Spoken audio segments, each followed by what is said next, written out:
I would like to think, no, that they didn't, because it's a week away or more than a week.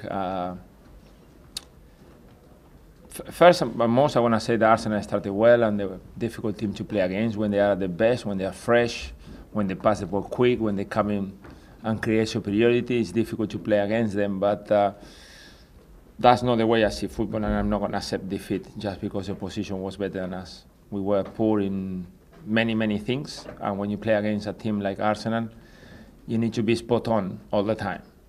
And technically, we were poor.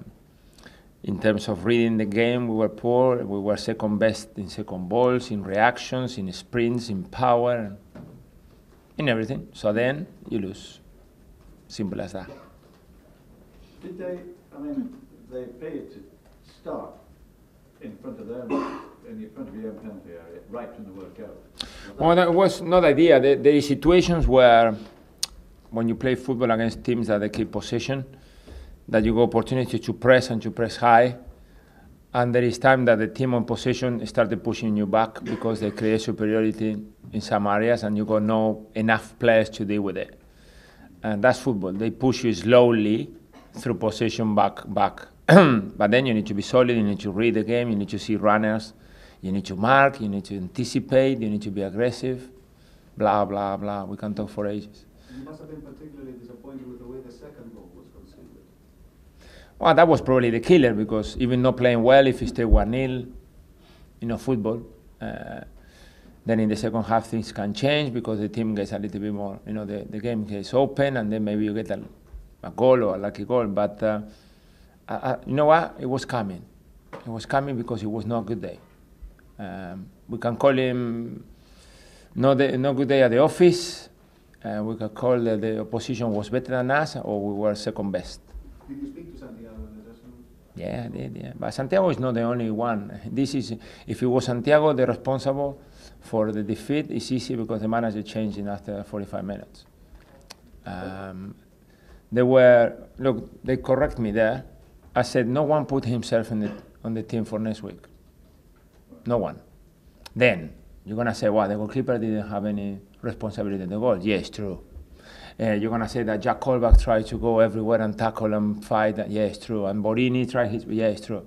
But you know what? We are a team. We are no tennis players that we play in our own. And I need to make a team. And they give me plenty of options. So whatever team I pick next week is gonna be all right, because they had a great chance to put themselves first, and we didn't. And everything I had in mind for next week is gone in 90 minutes. Gone completely. So we're going to have to start from zero. Given the first match, you were not particularly responsible for the performance, your first match. Would you class this as your worst match since No, I won't kill myself. I'm the responsible, okay? And the first half an hour, I saw a very good Arsenal. So, I'm not that naive just to blame myself and the team because the opposition playing. We didn't play against the bottom of the table. At home, we play against one of the top teams, after a disappointing midweek, when they have something to prove. So, the players that Arsenal had in the pitch, they started 11 today, can beat anyone in the world at any time.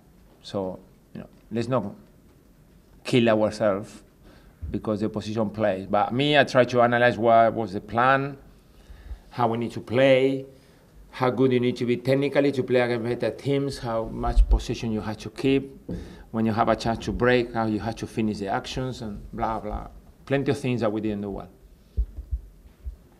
Are you saying, Gus, that there are some guys out there who were in your mind for Wembley but are now no longer in your mind? I'm just saying that sometimes the players, they pick themselves. If you come here today and you win the game, how are you going to change the team for next week at Wembley? Difficult, isn't it? Yeah. Because they deserve to play. Yeah. Now I've got a few options. Because maybe there is players that they've been pushing for a place in the starting 11 and they're going to be there. So, and they wait to play the game and they went to mark, because there is not too much difference between the way that Manchester City tried to play the game and Arsenal. There is plenty of similarities. I'm not saying they're the same because they are different players. Arsenal play one striker and a half with Podolski, and Normally, Manchester City play 2 up front most of the time, except against Barcelona. And so you can do a little bit things differently, but in terms of organization, intelligence, technical ability, you need to be the same. And we were not good enough today.